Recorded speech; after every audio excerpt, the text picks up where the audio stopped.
ശാന്തമീ രാത്രിയിൽ വാദ്യഘോഷാദികൾ കൊണ്ടുവാ. Hello, hi, നമസ്കാരം.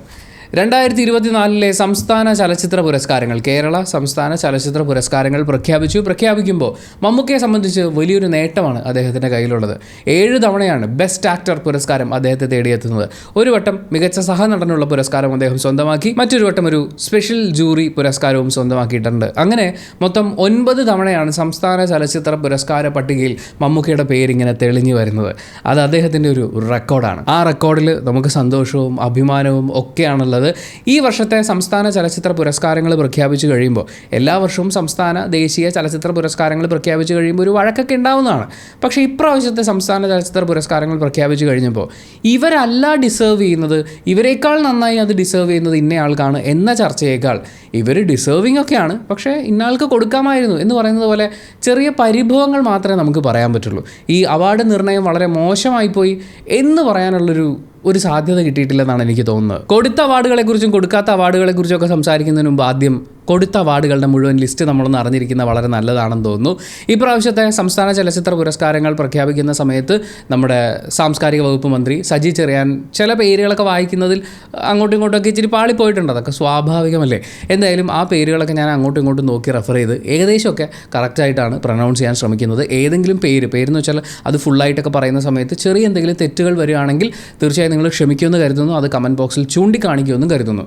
ഇപ്രാവശ്യത്തെ സംസ്ഥാന ചലച്ചിത്ര പുരസ്കാരങ്ങളിൽ പ്രത്യേക ജൂറി പുരസ്കാരം നേടുന്ന സിനിമ അത് പാരഡൈസ് ആണ്. പ്രസന്ന വിത്തനാഗയാണ് അത് സംവിധാനം ചെയ്തിട്ടുള്ളത്. സ്ത്രീകൾക്കും ട്രാൻസ്ജെൻഡേഴ്സിനും വേണ്ടി ഏർപ്പാടാക്കിയിട്ടുള്ള പ്രത്യേക പുരസ്കാരം സ്വന്തമാക്കുന്നത് പായൽ കപാടിയ സംവിധാനം ചെയ്തിട്ടുള്ള പ്രഭയായി നനച്ചതെല്ലാം എന്ന സിനിമയാണ്. കാൻസ് ഫെസ്റ്റിവലിൽ പുരസ്കാരം കിട്ടിയിട്ടുള്ള സിനിമ. ആൻഡ് VFXനുള്ള പുരസ്കാരം കിട്ടുന്നത് ARMനാണ്. അജയൻ്റെ രണ്ടാം മോഷണം. ജിതിൻ ലാൽ, അനിരുദ്ധ മുഖർജി, സലിം ലാഹിർ ആൻഡ് ആൽബർട്ട് തോമസ്, ഈ 4 പേർക്കായിട്ടാണ് ആ പുരസ്കാരം കിട്ടുന്നത്. നവാഗത സംവിധായകനുള്ള പുരസ്കാരം കിട്ടുന്നത് ഫെമിനിച്ചി ഫാത്തിമ എന്ന സിനിമ സംവിധാനം ചെയ്ത് മലയാള ചലച്ചിത്ര ലോകത്തേക്ക് കടന്നു വന്ന ഫാസിൽ മുഹമ്മദിനാണ്. ജനപ്രീതിയും കലാമേന്മയുള്ള സിനിമ എന്ന പുരസ്കാരം കിട്ടുന്നത് പ്രേമലുവിനാണ്. അതിൻ്റെ പ്രൊഡ്യൂസേഴ്സ് ആയിട്ടുള്ള ഫഹദ് ഫാസിൽ, ദിലീഷ്, ശ്യാം പുഷ്കരൻ തുടങ്ങിയിട്ടുള്ള ആളുകളിലേക്കാണ് ആ പുരസ്കാരം എത്തുന്നത്. ഗിരീഷ് ഏടിയാണ് ആ സിനിമയുടെ സംവിധായകൻ. നൃത്ത സംവിധാനം എന്ന വിഭാഗത്തിൽ പുരസ്കാരം ലഭിക്കുന്നത് ബൊഗെയിൻവില്ല എന്ന സിനിമയ്ക്ക് വേണ്ടി നൃത്ത സംവിധാനം നിർവഹിച്ചിട്ടുള്ള ജിഷ്ണുദാസ് MV ആൻഡ് സുമേഷ് സുന്ദർ തുടങ്ങിയിട്ടുള്ള ആളുകൾക്കാണ്. ഡബ്ബിങ്ങിനുള്ള സംസ്ഥാന ചലച്ചിത്ര പുരസ്കാരം 2024 സംസ്ഥാന ചലച്ചിത്ര പുരസ്കാരം സ്ത്രീകളുടെ വിഭാഗത്തിൽ സ്വന്തമാക്കുന്നത് സൈനോരയാണ്. ബറോസ് എന്ന സിനിമയിലെ ആ മന്ത്രവാദിനി ക്യാരക്ടറിന് ഡബ് ചെയ്തിട്ടുള്ളതിന്. ആൻഡ് ഡബ്ബിംഗ് മെയിൽ, അതും അവാർഡ് കിട്ടുന്നത് ബറോസ് എന്ന് പറയുന്ന സിനിമയ്ക്ക് വേണ്ടി ബാസി വൈക്കം, അദ്ദേഹം ആണ് ആ വുഡു ക്യാരക്ടറിന് വേണ്ടിയിട്ട് ശബ്ദം നൽകിയിട്ടുള്ളത്. അദ്ദേഹത്തിനാണ് പുരസ്കാരം കിട്ടുന്നത്. വസ്ത്രാലങ്കാരം സമീറ സനീഷ്, രേഖാചിത്രം ആൻഡ് ബൊഗെയിൻവില്ല, ഈ 2 സിനിമകളിലെയും വസ്ത്രാലങ്കാരത്തെ പരിഗണിച്ചുകൊണ്ടാണ് അവർക്ക് അവാർഡ് കിട്ടുന്നത്. ഞാൻ ഇനി കുറച്ച് കഴിയുമ്പോൾ ഈ സിനിമകളെ മാത്രം സംബന്ധിച്ച്, അതുപോലെ തന്നെ അവാർഡുകളെ സംബന്ധിച്ച് മാത്രം സംസാരിക്കുമ്പോൾ ചിലപ്പോൾ പുരസ്കാര ജേതാക്കളെ കുറിച്ചായിരിക്കില്ല, പുരസ്കാരം ഏത് വിഭാഗത്തിനാണെന്നേ പറയുള്ളൂ. പക്ഷെ അപ്പോൾ പോലും പല സിനിമകൾക്കായിട്ട് ഈ ഒരു പങ്കുവെക്കൽ ഉണ്ടാകുന്നുണ്ട്. 2 സിനിമകളിലെയും കാര്യങ്ങളെ പരിഗണിച്ചുകൊണ്ട് അവാർഡ് ഉണ്ടാകുന്നത്. അതിനൊരു ഉദാഹരണം എന്നുള്ള രീതിയിൽ ആദ്യമേ ഇത് പറഞ്ഞു എന്നേ ഉള്ളൂ. വസ്ത്രാലങ്കാരത്തിന് സമീറ സനീഷിന് 2 സിനിമകളെ ആസ്പദമാക്കിയിട്ടാണ് അവാർഡ് കൊടുക്കുന്നത്, രേഖാചിത്രത്തിനും ബൊഗെയിൻവില്ലയ്ക്കും. മേക്കപ്പിന് റോണക് സേവ്യറിനാണ് പുരസ്കാരം കിട്ടുന്നത്. ബൊഗെയിൻവില്ല, ഭ്രമയുഗം തുടങ്ങിയ സിനിമകൾക്ക് വേണ്ടി മേക്കപ്പ് ഒരുക്കിയത് അദ്ദേഹമാണ്. കളറിസ്റ്റ് ശ്രീക് വാര്യരാണ്. മഞ്ഞുമൽ ബോയ്സിനും ബൊഗെയിൻവില്ലയ്ക്കുമാണ് വീണ്ടും അദ്ദേഹത്തിന് പുരസ്കാരം കിട്ടുന്നത്. ശബ്ദ രൂപകൽപ്പനയ്ക്കുള്ള പുരസ്കാരം കിട്ടുന്നത് Shijin Melvin Hutton and Abhishek Nair. ശബ്ദ മിശ്രണത്തിനുള്ള പുരസ്കാരം ഫസലെ ബക്കറിനാണ് കിട്ടുന്നത്. 2 വിഭാഗത്തിലും അവാർഡുകൾ പോയിരിക്കുന്നത് മഞ്ഞുമൽ ബോയ്സ് എന്ന സിനിമയ്ക്ക് വേണ്ടിയിട്ടാണ്. സിംഗ് സൗണ്ടിനുള്ള പുരസ്കാരം പണി എന്ന സിനിമയുടെ സിംഗ് സൗണ്ട് ചെയ്തിട്ടുള്ള അജയൻ അഡാട്ടിനാണ്. കലാസംവിധാനം അജയൻ ചാലുശ്ശേരിയാണ്. മഞ്ഞുമൽ ബോയ്സിൻ്റെ സെറ്റ് ഒരുക്കിയിട്ടുള്ളത് അദ്ദേഹമാണ്. അതുമാത്രം മതിയല്ലോ ഇത്.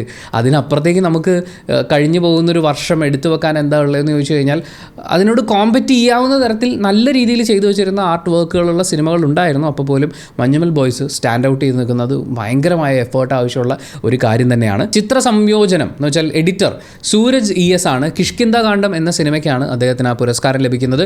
പ്ലേബാക്ക് സിംഗർ വിഭാഗത്തിൽ ഫീമെയിൽ പുരസ്കാരം കിട്ടുന്നത് സെബ ടോമിക്കാണ്. ആ എന്ന സിനിമയിലെ ഗാനം ആലപിച്ചതിനാണ് സെബ ടോമിക്ക് പുരസ്കാരം കിട്ടുന്നത്. Playback singer male KS Harishankar ആണ്. കിളിയെ എന്ന് തുടങ്ങുന്ന ARMലെ പാട്ടിനാണ് അദ്ദേഹത്തിന് സംസ്ഥാന ചലച്ചിത്ര പുരസ്കാരം കിട്ടുന്നത്. ബെസ്റ്റ് മ്യൂസിക് ഡയറക്ടർ ബാക്ക്ഗ്രൗണ്ട് സ്കോറിൻ്റെ വിഭാഗത്തിൽ ക്രിസ്റ്റോ സേവ്യറിനാണ് ആ അവാർഡ് കിട്ടുന്നത്. ഭ്രമയുഗം എന്ന സിനിമയ്ക്ക് പശ്ചാത്തല സംഗീതം ഒരുക്കിയതിന്.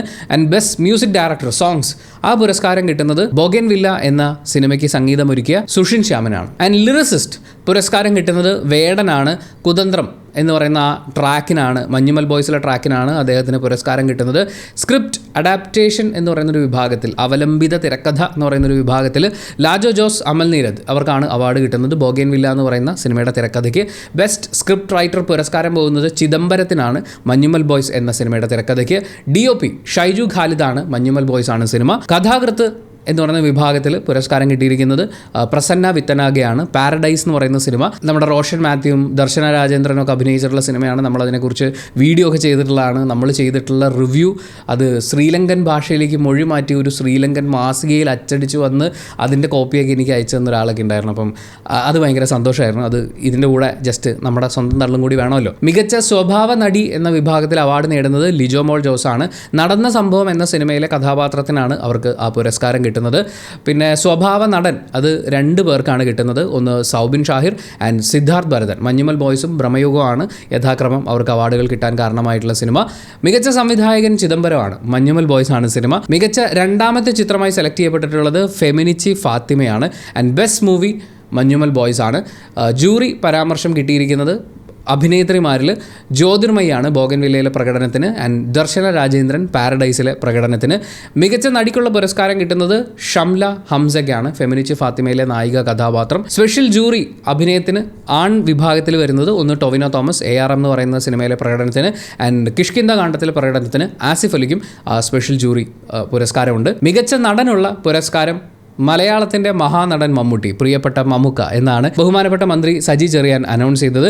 അതങ്ങനെ തന്നെയാണ്. അതിൽ നമുക്ക് വേറെ എന്ത് സംശയമാണ്, എന്ത് വിയോജിപ്പാണ്. ഈ പറഞ്ഞ പുരസ്കാരങ്ങളൊക്കെ കിട്ടിയിട്ടുള്ള ആളുകൾ, അവരുടെ വർക്ക്, അതിനെയൊക്കെ നമ്മൾ പ്രത്യക്ഷത്തിൽ നോക്കുമ്പോൾ ഒന്നുപോലും ഡിസേർവിങ് അല്ലാത്ത ഒരു കയ്യിലേക്ക് പോയിട്ടുണ്ടെന്ന് നമുക്ക് പറയാൻ പറ്റില്ല. അത്രമേൽ ഗംഭീരമായ വർക്കുകളുണ്ടായ, ഒരുപക്ഷെ 2024 എന്ന് പറയുന്നത് മലയാള സിനിമയുടെ അതായത് സമീപകാലത്തെ മലയാള സിനിമയുടെ പ്രകടനങ്ങളെ വിലയിരുത്തുമ്പോൾ 2024 അതിഗംഭീരമായൊരു വർഷമായിരുന്നു. എന്ന് വെച്ചാൽ അത്രയും മനോഹരമായ ഗംഭീരങ്ങളായ സിനിമകൾ ഉണ്ടാവുന്നു, തിയേറ്ററുകളിൽ നിറഞ്ഞു കവിഞ്ഞ് പ്രേക്ഷകരെത്തിച്ചേരുന്നു. അങ്ങനെ സാമ്പത്തികമായി ലാഭമുണ്ടാക്കുകയും കലാപരമായി മേന്മ പുലർത്തുകയും ചെയ്ത ഒരുപാട് സിനിമകൾ വന്നു. അതുകൊണ്ട് തന്നെയാണ് ഇപ്രാവശ്യത്തെ സംസ്ഥാന ചലച്ചിത്ര പുരസ്കാരം പ്രഖ്യാപിക്കുമ്പോൾ 2024 സിനിമകളിലെ ചലച്ചിത്ര പുരസ്കാരം പ്രഖ്യാപിക്കുമ്പോൾ ഒരുപാട് ആളുകൾ അതിൽ ശ്രദ്ധിച്ചിരുന്നത്. ഇപ്പോൾ എനിക്ക് തന്നെ ഒരുപാട് മെസ്സേജുകൾ വന്നിട്ടുണ്ടായിരുന്നു. മികച്ച നടനിലും സ്വഭാവ നടനിലും ജൂറി പുരസ്കാരത്തിലും ഇന്ന നടന്മാരെ പരിഗണിച്ചില്ലല്ലോ, ഇന്ന നടിമാരെ പരിഗണിച്ചിട്ടില്ലല്ലോ എന്ന്.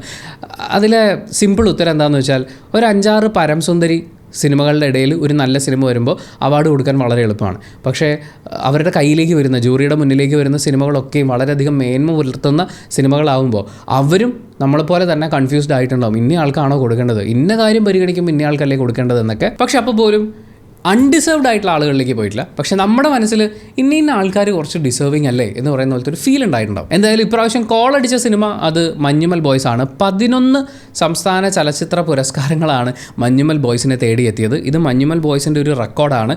മലയാള സിനിമാ ചരിത്രത്തിൽ ഇതിനു മുമ്പ് 9 സംസ്ഥാന ചലച്ചിത്ര പുരസ്കാരങ്ങൾ വരെ ഒരു സിനിമ നേടിയിട്ടുള്ളത് 2-3 പ്രാവശ്യം ആവർത്തിച്ച് വന്നിട്ടുണ്ട്. പക്ഷേ ഇത്രയും അവാർഡുകൾ ഒരു സിനിമ നേടിയെടുക്കുക എന്ന് പറഞ്ഞു കഴിഞ്ഞാൽ, അതും നിങ്ങൾ ആ അവാർഡിലെ കാറ്റഗറീസ് നോക്കുകയാണെങ്കിൽ മികച്ച സിനിമ, മികച്ച സംവിധാനം, മികച്ച കളറിസ്റ്റ്, ശബ്ദ രൂപകൽപ്പന, ശബ്ദമിശ്രണം, കലാസംവിധാനം, തിരക്കഥാകൃത്ത്, ലിറിസിസ്റ്റ്, DOP, സ്വഭാവ നടൻ എന്ന് തുടങ്ങി technically well made cinema and ഇമോഷൻസിന് ഒരുപാട് ഇമ്പോർട്ടൻസ് ഉള്ള, ടെൻഷൻ അടിപ്പിക്കുന്ന കാര്യത്തിലാണെങ്കിലും സൗഹൃദത്തിൻ്റെ ആഴം നമ്മളിലേക്ക് എത്തിക്കുന്നതാണെങ്കിലും മാനസികാരോഗ്യവുമായി ബന്ധപ്പെട്ട്, പ്രത്യേകിച്ച് ആ സിനിമയുടെ ക്ലൈമാക്സിലേക്ക് വരുമ്പോൾ, സിനിമ കണ്ടുകൊണ്ടിരുന്ന സമയം മുഴുവൻ ഞാൻ ആലോചിച്ചുകൊണ്ടിരുന്നതാണ്, ആ രക്ഷപ്പെട്ടയാളുണ്ടല്ലോ അയാൾക്ക് കൃത്യമായ ഒരു മാനസികാരോഗ്യ ഒരു സപ്പോർട്ട് കിട്ടിയിട്ടുണ്ടായിരുന്നു എന്നുള്ളതാണ്. കാരണം ഇത് എന്തു വലിയ ട്രോമയാണ്. ആജീവനാന്തം ഒരു മനുഷ്യനുള്ളിൽ കൊണ്ടുനടക്കേണ്ട പെയിനും ടെൻഷനും ഒക്കെ അല്ലേ. അതിൽ നിന്ന് രക്ഷപ്പെടാൻ അദ്ദേഹത്തിന് എന്ത് സപ്പോർട്ട് കിട്ടിയിട്ടുണ്ടാവുമെന്ന്. പക്ഷേ സിനിമയുടെ അവസാനം അത് കാണിക്കുന്നത് അതെങ്ങനെ ഡീൽ ചെയ്യണമോ അങ്ങനെ ഡീൽ ചെയ്യുന്ന രീതിയിലാണ്. അതൊരു സന്ദേശം തന്നെയായിട്ട് നമുക്ക് എടുക്കാവുന്നതാണ്. അങ്ങനെ പലവിധ കാരണങ്ങൾ കൊണ്ട്, അതിഗംഭീരമായ പ്രകടനങ്ങൾ കൊണ്ട്, ടെക്നിക്കലി വെൽ മെയ്ഡ് ആയിട്ടുള്ള ഗംഭീരമായ ഇമോഷൻസ് കമ്മ്യൂണിക്കേറ്റ് ചെയ്യുന്ന തരത്തിൽ എഴുതിയുണ്ടാക്കിയിട്ടുള്ള തിരക്കഥയുമൊക്കെയുള്ള മഞ്ഞുമൽ ബോയ്സ് ബെസ്റ്റ് ഓഫ് 2024 എന്ന് നമുക്ക് പറയാവുന്ന ഒരു സിനിമ തന്നെയാണ്. ഒരുപക്ഷെ മലയാള സിനിമയുടെ മുഖം എന്ന രീതിയിൽ നമുക്ക് അവതരിപ്പിക്കാവുന്ന സിനിമ. പേഴ്സണലി ആ സിനിമ എന്നിലുണ്ടാക്കിയിട്ടുള്ള, ഞാൻ ആ തിയേറ്ററിൽ കാണുന്ന സമയത്ത് എന്നിലുണ്ടാക്കിയിട്ടുള്ള ഇമോഷണൽ കാര്യങ്ങളൊക്കെ വെച്ച് നോക്കുമ്പോൾ എതിരഭിപ്രായങ്ങൾ ഉണ്ടാവുകയും അത് നിങ്ങളോട് കമ്മ്യൂണിക്കേറ്റ് ചെയ്യുകയും ചെയ്തിട്ടുണ്ട്. പക്ഷേ ഒരു അവാർഡ് പോലും അർഹിക്കാത്തതോ അല്ലെങ്കിൽ കൂടിപ്പോയതോ എന്ന് തോന്നിപ്പിക്കുന്ന ഒന്നും തന്നെയില്ല. They deserve it. പക്ഷേ ഈ അവാർഡുകളുടെ കൂട്ടത്തിൽ എനിക്ക് വിയോജിപ്പുള്ള ഒരേ ഒരു അവാർഡ് എന്ന് പറയുന്നത് അത് വേടന് മികച്ച ലിറിസിസ്റ്റിനുള്ള പുരസ്കാരം കൊടുത്തതാണ്. അദ്ദേഹം മികച്ച ലിറിസിസ്റ്റ് തന്നെ ആയിരിക്കും. 2024 റിലീസായിട്ടുള്ള സിനിമകളിലെ മറ്റേത് പാട്ടെടുത്ത് നോക്കിക്കഴിഞ്ഞാലും വേടൻ പാടിയിട്ടുള്ള റാപ്പിനോട് ചേർത്ത് വെക്കാൻ പറ്റിയ പാട്ടുണ്ടാവില്ലായിരിക്കാം.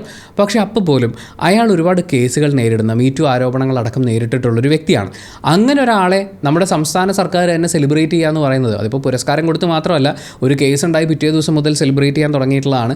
അതിന് കൃത്യമായൊരു ക്ലീൻ ചിറ്റ് കിട്ടിക്കഴിയുന്നത് വരെ അയാളെ സെലിബ്രേറ്റ് ചെയ്യാതിരിക്കുക എന്ന് പറയുന്നത് അത് സംസ്ഥാന സർക്കാരിൻ്റെ നയം കൂടി ആവേണ്ടതാണ്. നമ്മളെപ്പോഴും ഇരയ്ക്കൊപ്പം നിൽക്കുന്നു എന്ന് പത്രസമ്മേളനം വിളിക്കുമ്പോഴും പത്രക്കാരെ കാണുമ്പോഴും വിളിച്ചു പറഞ്ഞാൽ മാത്രം പോരല്ലോ, അത് പ്രവൃത്തിയിൽ കൂടി കാണിക്കേണ്ടതല്ലേ എന്നുള്ളൊരു ചോദ്യമുള്ളതുകൊണ്ട് വേടന് കൊടുത്ത പുരസ്കാരം അദ്ദേഹം അത് അർഹിക്കുന്നുണ്ട് അദ്ദേഹത്തിൻ്റെ വർക്കിൻ്റെ ബേസിൽ. പക്ഷെ അപ്പോൾ പോലും അയാൾ നേരിടുന്ന ആരോപണങ്ങളിൽ നിന്ന് വിമുക്തി നേടാതെ അയാളെ സെലിബ്രേറ്റ് ചെയ്യുക എന്ന് പറയുന്ന പരിപാടിയോട് നമുക്ക് യോജിപ്പില്ല. അടുത്ത ഏറ്റവും കൂടുതൽ പുരസ്കാരങ്ങൾ ഈ വർഷം വാരിക്കൂട്ടിയ സിനിമ അത് ബൊഗെയിൻവില്ലയാണ്. ബൊഗെയിൻവില്ലയ്ക്ക് കിട്ടിയിട്ടുള്ള പുരസ്കാരങ്ങൾ അഭിനയത്തിനുള്ള മികച്ച ജൂറി പരാമർശം, സ്ക്രിപ്റ്റ് അഡാപ്റ്റേഷൻ, അവലംബിത തിരക്കഥ എന്നുള്ള രീതിയിൽ സ്ക്രിപ്റ്റിനുള്ള പുരസ്കാരം കിട്ടിയിട്ടുണ്ട്. മ്യൂസിക് ഡയറക്ടർ, പാട്ടുകൾക്കുള്ള മ്യൂസിക് ഡയറക്ഷനുള്ള പുരസ്കാരം, മികച്ച കളറിസ്റ്റ് അത് 2 സിനിമകൾക്കും കൂടിയിട്ടാണ്. മേക്കപ്പ്, കോസ്റ്റ്യൂംസ്, നൃത്ത സംവിധാനം തുടങ്ങിയിട്ടുള്ള വിഭാഗങ്ങളിലാണ് പുരസ്കാരങ്ങൾ കിട്ടുന്നത്. ബൊഗെയിൻവില്ലയിലെ ആ സമയത്ത് അതിലെ പാട്ടുകളുടെ സ്റ്റെപ്പുകളും കാര്യങ്ങളൊക്കെ വളരെ വൈറലായിട്ടുള്ളത് കൂടിയായിരുന്നു. മാത്രമല്ല കഥാപാത്രത്തിൻ്റെ ഇമോഷൻസിനെ കൂടിയൊക്കെ നമ്മളിലേക്ക് എത്തിക്കുന്ന തരത്തിൽ പാട്ടുകളും വളരെ ഹിറ്റായിരുന്നു.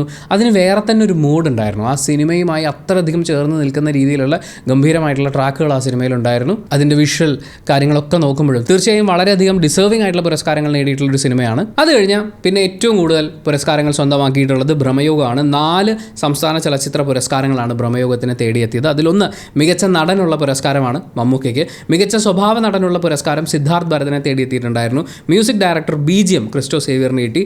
മേക്കപ്പിനുള്ള പുരസ്കാരം കിട്ടി. എനിക്കിതിനകത്ത് മമ്മൂക്കയ്ക്ക് പുരസ്കാരം കിട്ടുക എന്ന് പറയുന്നത് അദ്ദേഹം അത് ഡിസേർവ് ചെയ്യുന്നുണ്ട്. അതിഗംഭീരമായി തന്നെ അദ്ദേഹം ആ കഥാപാത്രത്തിനെ അവതരിപ്പിച്ചിട്ടുണ്ട്. പക്ഷേ എവിടെയോ മനസ്സുകൊണ്ട് ഞാൻ ആസിഫ് അലിക്ക് മികച്ച നടനുള്ള പുരസ്കാരം കിട്ടണം എന്ന് ആഗ്രഹിച്ചിട്ടുണ്ടായിരുന്നു. കാരണം മമ്മൂക്കയെ സംബന്ധിച്ച് ബ്ലാക്ക് ആൻഡ് വൈറ്റിൽ വരുന്നു എന്ന് പറയുന്ന ആ ഒരു ഇമ്പാക്റ്റ്, ആ ഒരു ഇമേജ് അത് സിനിമയ്ക്ക് വളരെയധികം ഗുണം ചെയ്തിട്ടുണ്ട്. അദ്ദേഹത്തിൻ്റെ പെർഫോമൻസിനെ, അതായത് ഈ അഭിനേതാവ് അതിഗംഭീര പ്രതിഭ തന്നെയായിരിക്കും, പക്ഷേ അയാളുടെ മേക്കപ്പും കോസ്റ്റ്യൂമും അയാൾക്ക് വേണ്ടി ഒരുക്കപ്പെടുന്ന ആ മൊത്തത്തിലുള്ള വിഷ്വൽ സാധനങ്ങളൊക്കെ അയാളുടെ ആക്ടിങ്ങിനെ ഒരുപാട് എൻഹാൻസ് ചെയ്ത് കാണിക്കും.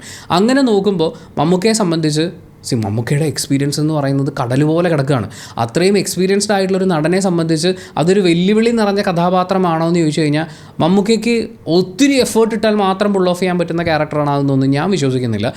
അദ്ദേഹം അത് ഗംഭീരമായിട്ട് ചെയ്തിട്ടുണ്ട്. പക്ഷേ പുള്ളിക്കത് ഇറ്റ്സ് എ കേക്ക് വാക്ക് പുള്ളിയൊക്കെ സംബന്ധിച്ച്. പിന്നെ ഈ പറയുന്ന മേക്കപ്പിൻ്റെയും കോസ്റ്റ്യൂമിൻ്റെയും ഒക്കെ സപ്പോർട്ട് ഉണ്ടായിരുന്നു. പക്ഷേ നമ്മൾ കിഷ്കിന്ദ കാണ്ഡത്തിലെ ആസിഫ് അലിയിലേക്ക് വരുമ്പോൾ, അല്ലെങ്കിൽ കിഷ്കിന്ദ കാണ്ഡത്തിലെ തന്നെ വിജയരാഘവൻ്റെ കഥാപാത്രത്തിലേക്ക് വരുമ്പോൾ അവർ സാധാരണ കഥാപാത്രങ്ങളായിട്ട് തന്നെയാണ്. അവർക്ക് അവിടെ വേറെ എന്തെങ്കിലും വേഷപ്പകർച്ചയിലെ പ്രത്യേകതകൾ കൊണ്ടോ അല്ലെങ്കിൽ അവരുടെ മേക്കപ്പിൻ്റെ പ്രത്യേകതകൾ കൊണ്ടോ അല്ലെങ്കിൽ വിഷ്വലി ഇങ്ങനെ അങ്ങോട്ടും ഇങ്ങോട്ടൊക്കെ തെളിഞ്ഞു പറഞ്ഞ് പല ഷോട്ടുകളൊക്കെ പ്ലേസ് ചെയ്ത് അങ്ങനത്തെ മാജിക്കൽ പരിപാടികളൊന്നും ഇല്ലാതെ വളരെ റിയലായിട്ട് നിൽക്കുകയാണ്.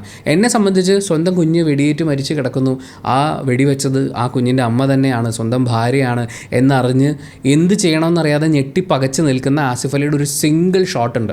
ഡോറിനിൽ കൂടി നോക്കുമ്പോൾ മരിച്ചു കിടക്കുന്ന മകനെ കാണുന്ന ആസിഫ് അലിയുടെ ഷോട്ട്. അവിടെ ഞാൻ സംസ്ഥാന ചലച്ചിത്ര അവാർഡും ദേശീയ ചലച്ചിത്ര പുരസ്കാരവും എഴുതി വെച്ച് കൊടുക്കും. അത്രയും ഗംഭീരമായിട്ട് ആസിഫ് അലി ചെയ്തു എന്നെനിക്ക് അത്രയധികം ഉറപ്പുള്ള ഒരു കഥാപാത്രം തന്നെയാണ് ആസിഫ് അലിയുടേത്. അത് ആസിഫ് അലിക്ക് കിട്ടേണ്ടിയിരുന്നു എന്ന് ഏതൊക്കെയോ ഘട്ടങ്ങളിൽ ഞാൻ വിശ്വസിച്ചിട്ടുണ്ടായിരുന്നു.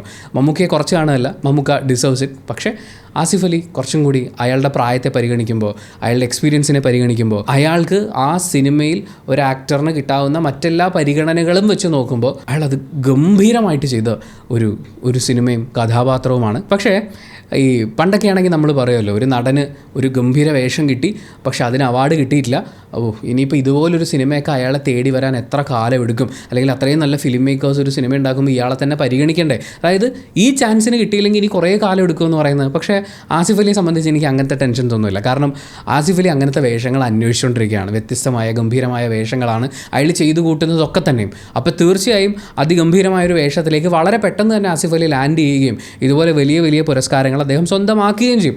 അതുകൊണ്ട് എനിക്കതിൽ നിരാശയോ അല്ലെങ്കിൽ അയാൾക്ക് കിട്ടിയില്ലല്ലോ എന്ന് പറയുന്ന പോലത്തെ ഒരു വിഷമമോ ഒന്നുമില്ല. ആസിഫ് അലിക്ക് കിട്ടിയിരുന്നെങ്കിൽ ഞാൻ കുറച്ചും കൂടി സന്തോഷിച്ചേനെ എന്ന് പറയുന്ന ഒരു ഫാക്ടറുണ്ട്. പക്ഷെ അപ്പോഴും ബ്രഹ്മയോഗത്തിന് കിട്ടിയിട്ടുള്ള ഈ 4 പുരസ്കാരങ്ങളും ദേ ഡിസേർവ് ഇറ്റ്. 3 പുരസ്കാരങ്ങൾ വീതം കിട്ടിയ ഫെമിനിച്ചി ഫാത്തിമയുണ്ട്. മികച്ച നടിക്കുള്ള പുരസ്കാരവും മികച്ച രണ്ടാമത്തെ ചിത്രവും മികച്ച നവാഗത സംവിധായകനുള്ള പുരസ്കാരവും ഫെമിനിച്ചി ഫാത്തിമ സ്വന്തമാക്കിയിട്ടുണ്ട്. അതിലെ അഭിനേത്രിയുടെ ഷംല ഹംസയുടെ പ്രകടനത്തിനെ കുറിച്ച് പറയുമ്പോൾ ആ സിനിമ നിങ്ങൾ കണ്ടിട്ടില്ലെങ്കിൽ കണ്ടു നോക്കൂ. അവരഭിനയിക്കല്ല, അവരങ്ങോട്ട് ജീവിക്കുകയാണ്. നമ്മളവരെ ഇങ്ങനെ കണ്ടുകൊണ്ടിരിക്കുകയാണ്. സിനിമ തുടങ്ങി കുറച്ച് സമയമെടുത്തു ഞാൻ ഇത് നായകൻ ഇത് നായിക എന്നൊക്കെ പറഞ്ഞ് അങ്ങനെ വരാൻ വേണ്ടിയിട്ട്. കാര്യം അത്രയും ബ്ലെൻഡായി അങ്ങനെ ഒരു ക്യാരക്ടർ, അതും അവരുടെ ട്രാൻസ്ഫോർമേഷൻ പരിപാടികളൊക്കെ അവർ ചെയ്യുന്നുണ്ടല്ലോ, നമ്മൾ അറിയില്ല എന്നേ. ഒരു ഫ്ലോയിൽ ഇങ്ങനെ പോവാണ്. അവർ പോലും മറ്റേ നമ്മൾ പോലും അറിയാതെ നമ്മൾ എന്താണ് ഗുണ്ടാസങ്കേതമാവുന്നു എന്നൊക്കെ പറയുന്ന പോലെ നമ്മൾ കണ്ടിരിക്കുന്ന പ്രേക്ഷകർ പോലും ആ ഫ്ലോ കറക്റ്റായിട്ട് അത് നമ്മുടെ ഉള്ളിലേക്ക് വരും. അത്രയും ഗംഭീരമായിട്ട് അവർ ആ കഥാപാത്രത്തിനെ അവതരിപ്പിച്ചിട്ടുണ്ട്. മറ്റൊരു 3 അവാർഡുകൾ കിട്ടിയിട്ടുള്ള സിനിമ എന്ന് പറയുന്നത് ARM ആണ്. മികച്ച VFX, playback singer male, special jury actor ടൊവിനോയ്ക്കുള്ള പുരസ്കാരവും കൂടെയുണ്ട്. ടൊവിനോ അത് ഡിസേർവ് ചെയ്യുന്നുണ്ട്. 3 കഥാപാത്രങ്ങളാണ്, 3 കാലഘട്ടങ്ങളാണ്. ടൊവിനോ ഒരുപാട് സമയമെടുത്ത്, എന്ന് വെച്ചാൽ നമ്മൾ അതിനെക്കുറിച്ചൊക്കെ കേൾക്കാൻ തുടങ്ങി കുറേ കാലമായിട്ടുണ്ടല്ലോ. അപ്പോൾ അത്രയും സമയമെടുത്ത് എഫേർട്ട് ഇട്ട് അയാളിലെ അഭിനേതാവ് ഒന്ന് സ്ഫുടം ചെയ്യപ്പെട്ടു നമുക്ക് ഫീൽ ചെയ്തിട്ടുള്ളൊരു സിനിമയാണ് ARM എന്ന് പറയുന്നത്. കാരണം മുമ്പത്തെ സിനിമകളിലൊക്കെ പുള്ളിക്കുള്ള ഒരു ക്യാരക്ടർ ഉണ്ടാവും, അതിൽ പുള്ളി ചെയ്യുന്ന കാര്യങ്ങളൊക്കെ ഉണ്ടാവും. പക്ഷേ ഈ അടുത്ത കാലത്തായിട്ട് നമ്മൾ ടൊവിനോ എടുത്ത് നോക്കുകയാണെങ്കിൽ വ്യത്യസ്തമായ കഥാപാത്രങ്ങളെ വ്യത്യസ്തതയോടുകൂടി തന്നെ അവതരിപ്പിക്കാനുള്ള അയാളുടെ ശ്രമങ്ങളുണ്ട്. അതിപ്പോൾ ശരീരഭാഷയിലാണെങ്കിലും അയാളുടെ എക്സ്പ്രഷൻസിലും അയാളുടെ നോട്ടങ്ങളിൽ പോലും കുറേ മാറ്റങ്ങൾ കൊണ്ടുവരാൻ ടൊവിനോ ശ്രമിക്കുന്നു എന്ന് പറയുന്നത് അതൊരു സന്തോഷമാണ്. അതിൻ്റെ ഫലം കാണുന്നുണ്ട്. ആസ് എ സ്റ്റാർ അയാളൊരു നല്ല ആർട്ടിസ്റ്റ് കൂടി, ഒരു നല്ല അഭിനേതാവ് കൂടിയായി മാറുമ്പോൾ നമുക്കിനിയും അതിഗംഭീരമായ സിനിമകൾ പ്രതീക്ഷിക്കാം. അതിന് വേണ്ടിയിട്ട് അദ്ദേഹത്തിനുള്ള ഒരു പ്രചോദനമാവട്ടെ ഈ അവാർഡ് എന്നാണ് ഞാൻ ആഗ്രഹിക്കുന്നത്. ആൻഡ് VFX അവർ ചെയ്തു വെച്ചിരുന്നത് വളരെ ഗംഭീരമായിട്ടായിരുന്നു. ARM തിയേറ്ററിൽ കാണാനുള്ളൊരു സിനിമ ഉണ്ടായിരുന്നു. ഇപ്പോൾ നമ്മളെന്തായാലും റിലീസുകളുടെ കാലമല്ലേ, ഇപ്പോൾ പുരസ്കാരമൊക്കെ കിട്ടിയതിൻ്റെ ഭാഗമായിട്ട് ഇനിയിപ്പോൾ തിയേറ്ററിലേക്ക് ഈ സിനിമകളിൽ ഏതെങ്കിലുമൊക്കെ ചിലപ്പോൾ വന്നേക്കാം 1-2 ഷോസും കാര്യങ്ങളൊക്കെ ആയിട്ട്. അതല്ല OTT-യിലാണെങ്കിലും നിങ്ങൾക്ക് തന്നെ കണ്ട് വിലയിരുത്താവുന്നതാണ്. ആ പുരസ്കാരം ഒരിക്കലും ഒരു അൺഡിസേർവിംഗ് ആയിട്ടുള്ള കയ്യിലേക്കല്ല പോയിട്ടുള്ളത്. ആൻഡ് പാരഡൈസ് എന്ന സിനിമയെ തേടി എത്തിയിട്ടുള്ളത് 2 പുരസ്കാരങ്ങളായിരുന്നു. പ്രത്യേക ജൂറി പുരസ്കാരം മികച്ച സിനിമയ്ക്കുള്ളതും അതുപോലെ മികച്ച നടിക്കുള്ളതും ആ സിനിമയെ തേടി എത്തി എന്നുള്ളതാണ്. പക്ഷേ ആ സിനിമ കുറച്ചും കൂടി ഡിസേർവ് ചെയ്യുന്നില്ലേ എന്നെനിക്ക് തോന്നിയിട്ടുണ്ടായിരുന്നു. കാരണം ആ സിനിമയുടെ തിരക്കഥ അത് രാമായണത്തെ അധികരിച്ചുകൊണ്ടാണ്. രാമായണത്തിൻ്റെ നമ്മൾ ഇതുവരെ കണ്ടിട്ടില്ലാത്ത വേറൊരു തലത്തിനെ ഒരു നാടിൻ്റെ രാഷ്ട്രീയ സാഹചര്യങ്ങളോട് ചേർത്ത് വെച്ചുകൊണ്ട് അതിഗംഭീരമായി എഴുതിയുണ്ടാക്കിയിട്ടുള്ള ഒരു തിരക്കഥയായിരുന്നു. അതിമനോഹരമായിട്ടുള്ള വിഷ്വൽസ് ആയിരുന്നു. മനോഹരം എന്ന് പറയുമ്പോൾ തുടക്കത്തിൽ നമ്മൾ കാണുന്നതാണ്, പക്ഷേ അത് കഴിയുമ്പോഴേക്കും അതിൻ്റെ രൂപം മാറുകയാണ്. നമ്മൾ രാമരാവണ യുദ്ധം ആക്ച്വലി കണ്ടുകൊണ്ടിരിക്കുകയാണ്. വാനരപ്പട എന്താണ് അവിടെ ചെയ്യുന്നത് നമ്മൾ കണ്ടുകൊണ്ടിരിക്കുന്നു. അവരുടെ അവസാന ഭാഗത്തേക്കൊക്കെ വരുമ്പോഴുള്ള ഷൂട്ടൗട്ടും കാര്യങ്ങളൊക്കെ ഉണ്ട്. നമ്മൾ മനസ്സിലാക്കി കണ്ടാൽ അതിഗംഭീരമായൊരു സിനിമയാണ് പാരഡൈസ് എന്ന് പറയുന്നത്. അതിമനോഹരമായിട്ടുള്ള പ്രകടനങ്ങളും വിഷ്വൽസും സൗണ്ടും ഒക്കെയുള്ള ഒരു പക്ഷേ കുറച്ചും കൂടി പുരസ്കാരങ്ങൾ ആ സിനിമ അർഹിച്ചിരുന്നു എന്നെനിക്ക് തോന്നുന്നു. ആൻഡ് 2 അവാർഡ് മാത്രം നേടി ഈ സംസ്ഥാന ചലച്ചിത്ര പുരസ്കാരത്തിൽ നിൽക്കേണ്ടി വന്ന സിനിമ കിഷ്കിന്ധാകാണ്ഡമാണ്. സ്പെഷ്യൽ ജൂറി മികച്ച നടനുള്ള പുരസ്കാരവും ആൻഡ് എഡിറ്ററിനുള്ള പുരസ്കാരമാണ് കിഷ്കിന്ധാകാണ്ഡത്തിന് കിട്ടിയത്. കിഷ്കിന്ധാകാണ്ഡത്തിൻ്റെ എഡിറ്റിംഗ് അത് എടുത്ത് പറയേണ്ടത് തന്നെയാണ്. നമ്മളതിൻ്റെ റിവ്യൂ വീഡിയോയിലും പറഞ്ഞിട്ടുണ്ടെന്നാണ് എൻ്റെ ഓർമ്മ. അതിഗംഭീരമായിരുന്നു. ഒന്ന് അങ്ങോട്ടോ ഇങ്ങോട്ടോ മാറിയാൽ പ്രേക്ഷകർക്ക് ഒരുപാട് കൺഫ്യൂഷൻ ഉണ്ടാവാൻ സാധ്യതയുള്ള ഒരു കാര്യത്തിനെ എത്ര രസമായിട്ടാണ് അവരത് സെറ്റ് ചെയ്ത് വെച്ചേക്കുന്നത്. ഞാൻ പറയുന്നത് കിഷ്കിന്ധാകാണ്ഡവും ഒരുപാട് പുരസ്കാരങ്ങൾ അർഹിച്ചിരുന്നു. മികച്ച പശ്ചാത്തല സംഗീതത്തിനുള്ള പുരസ്കാരം എന്തുകൊണ്ട് കിഷ്കിന്ധാകാണ്ഡത്തിന് കിട്ടിയില്ല എന്ന് ചോദിച്ചു കഴിഞ്ഞാൽ ഞാനും ആലോചിക്കും, ശരിയാണല്ലോ, അതിന് കിട്ടേണ്ടതായിരുന്നല്ലോ എന്ന്. കിട്ടിയവരെ കുറച്ച് കാണുകയല്ല, പക്ഷേ കിഷ്കിന്ധാകാണ്ഡവും അത് അർഹിച്ചിരുന്നു. അത്രയും രസമായിട്ടാണ് അതിൻ്റെ ബാക്ക്ഗ്രൗണ്ട് സ്കോർ അവർ വർക്ക് ചെയ്തിരിക്കുന്നത്. അത്രയും ഗംഭീരമായിട്ടാണ് അതിൻ്റെ വിഷ്വൽ ഒരുക്കിയിരിക്കുന്നത്. എന്താണോ അതുപോലെ അതിൻ്റെ തിരക്കഥയിലേക്ക് നിങ്ങൾ നോക്കൂ.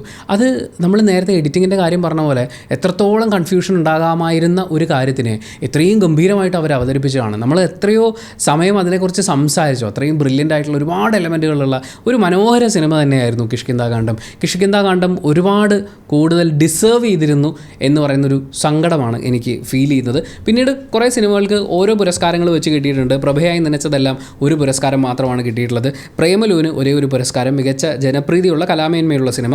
ബറോസിന് ഡബ്ബിങ്ങിനാണ് 2 പുരസ്കാരങ്ങൾ കിട്ടിയിട്ടുള്ളത്. ഡബ്ബിങ്ങിനല്ലാതെ അതിന് വേറെ പുരസ്കാരം കൊടുത്തിരുന്നെങ്കിൽ കാണാമായിരുന്നു. രേഖാചിത്രത്തിന് ഒരു പുരസ്കാരം, വസ്ത്രാലങ്കാരത്തിന് മാത്രമാണ് കിട്ടിയിട്ടുള്ളത്.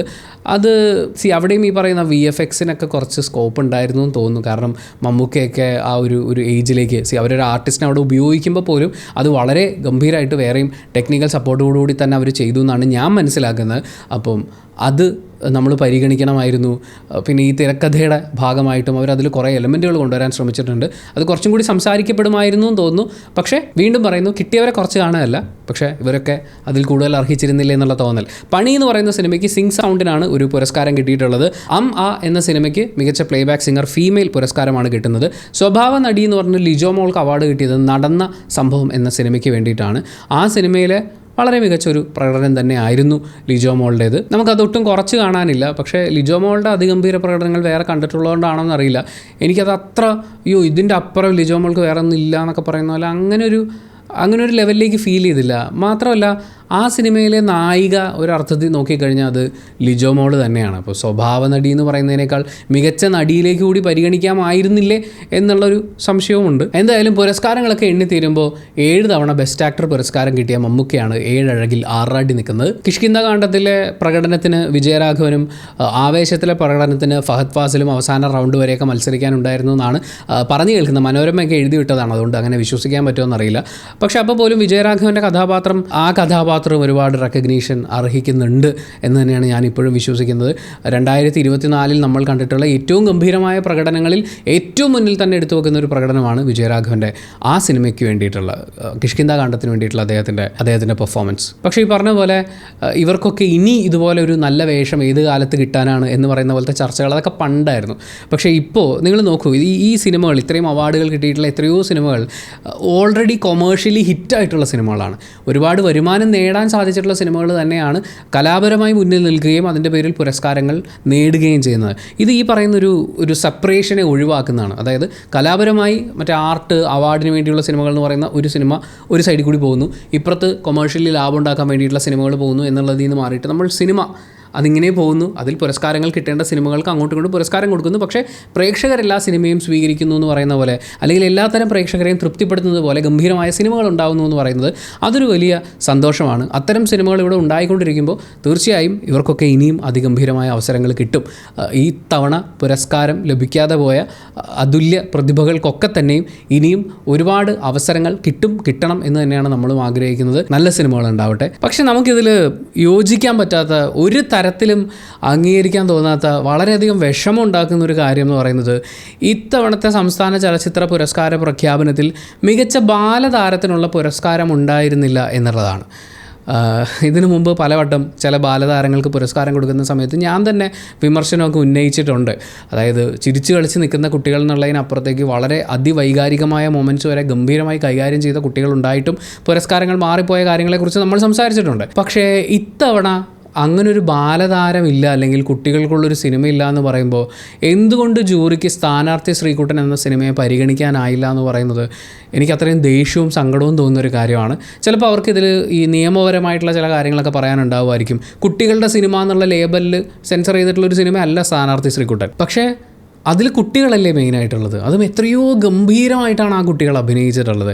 ഇപ്പോൾ കുട്ടികളുടെ ചിത്രം എന്ന് പറയുന്ന കാറ്റഗറിയൊക്കെ പറഞ്ഞുകൊണ്ട് സബ്മിറ്റ് ചെയ്തിട്ടില്ലെങ്കിൽ പോലും ഈ സിനിമ കുട്ടികളെക്കാൾ കൂടുതൽ, അതായത് കുട്ടികൾക്കും അതുപോലെ കുട്ടികളെക്കാൾ കൂടുതൽ മുതിർന്ന ആളുകൾക്കൊക്കെ ചിന്തിക്കാൻ ഒരുപാട് തരുന്ന ഒരു ഗംഭീര സിനിമയാണ്. ആ സിനിമയിൽ പക്ഷേ കുട്ടികളല്ലേ അഭിനയിച്ചിട്ടുള്ളത്.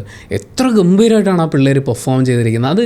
അത് കണ്ടിട്ട് അതിന് പുരസ്കാരം കൊടുക്കാൻ ഈ പറയുന്ന കാറ്റഗറി നിയമങ്ങളൊക്കെ അവിടെ നിൽക്കുമ്പോഴും ഇത്രയും രസമായി ചെയ്ത കുട്ടികൾ നിങ്ങളുടെ മുന്നിൽ നിൽക്കുമ്പോൾ അവരിൽ ഒരാൾക്ക് പോലും പുരസ്കാരം കൊടുക്കാതെ, പോട്ടെ സ്ഥാനാർത്ഥി ശ്രീകുട്ടനുള്ള ഒരു കുട്ടിക്ക് അവാർഡ് കൊടുക്കേണ്ട, പക്ഷേ മറ്റേതെങ്കിലും ഒരു ബാലതാരത്തിന് കൊടുത്തിട്ട് ഇവരാണ് അവരെക്കാൾ നന്നായി ചെയ്തതെന്ന് പറയുമെങ്കിലും ചെയ്തിരുന്നെങ്കിൽ പിന്നെയുണ്ട്, നമ്മൾ മത്സരിച്ചല്ലോ എന്ന്. പക്ഷേ ഇത് കൺമുന്നിൽ ഇത്രയും കുട്ടികൾ, ഒരു സിനിമയിൽ എത്ര പിള്ളേരാണ്, ഇത്രയും കുട്ടികൾ ഇത്രയും ഗംഭീരമായിട്ട് പ്രകടനം കാഴ്ചവെച്ചിട്ടും കണ്ണ് തുറക്കാത്ത ജൂറിയോട് നമുക്ക് ദേഷ്യം മാത്രമേ ഉള്ളൂ. മറ്റു പുരസ്കാരങ്ങളൊക്കെ അർഹതയുള്ളവരിലേക്ക് എത്തി, ഇതിനേക്കാൾ അർഹതയുള്ളവരുണ്ട് എന്നുള്ള നമ്മുടെ അഭിപ്രായങ്ങളെ പോലും മാറ്റി വെച്ചുകൊണ്ട് അർഹതപ്പെട്ട ആളുകളിലേക്ക് തന്നെയാണ് എത്തിയിട്ടുള്ളത് എന്നുള്ള ഒരു തിരിച്ചറിവിൽ നമ്മൾ നിൽക്കുമ്പോഴും കുട്ടികൾക്കുള്ള പുരസ്കാരത്തിൻ്റെ കാര്യത്തിൽ അർഹിച്ചവർക്ക് കൊടുത്തുമില്ല, അർഹിക്കാത്തവർക്കും കൊടുത്തില്ല. ഇവിടെ ആരും ഇല്ല, ഇതൊന്നും കൊടുക്കാൻ വർത്തായിട്ട് ഇവിടെ ആരും ഇല്ല എന്ന് പറയുന്നത് പോലെ തോന്നി. That was A huge mistake എന്നേ ഞാൻ അതിനെക്കുറിച്ച് പറയുള്ളൂ. ടെക്നിക്കാലിറ്റിയെ മറന്നുകൊണ്ട് അതിനെ മറികടന്നുകൊണ്ട് ഈ നാട്ടിൽ ഇവിടെ ഒന്നും നടന്നിട്ടില്ലേ?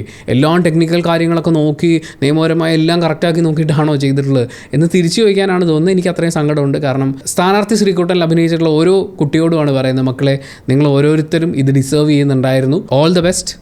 നിങ്ങൾ നിങ്ങളുടെ വർക്ക് ഗംഭീരമായിട്ട് തുടരുക. നിങ്ങളെ തേടി ഒരുപാട് പുരസ്കാരങ്ങൾ എത്താനുണ്ട്. പിന്നെ ഈ പറയുന്ന പോലെ പൊളിറ്റിക്കൽ പരിപാടികൾ അതെല്ലാ അവാർഡുകളിലും ഉണ്ട്. നമ്മളിപ്പോൾ ഇത് എത്രത്തോളം ഇല്ലെന്ന് പറഞ്ഞാൽ ദേശീയ അവാർഡിൽ പൊളിറ്റിക്സ് ഉണ്ട്, സംസ്ഥാന അവാർഡിൽ പൊളിറ്റിക്സ് ഇല്ല എന്നൊന്നും പറഞ്ഞു കഴിഞ്ഞാൽ അതൊന്നും നമുക്ക് വെള്ളം തൊടാതെ വിഴുങ്ങാൻ പറ്റുന്ന കാര്യങ്ങളല്ല.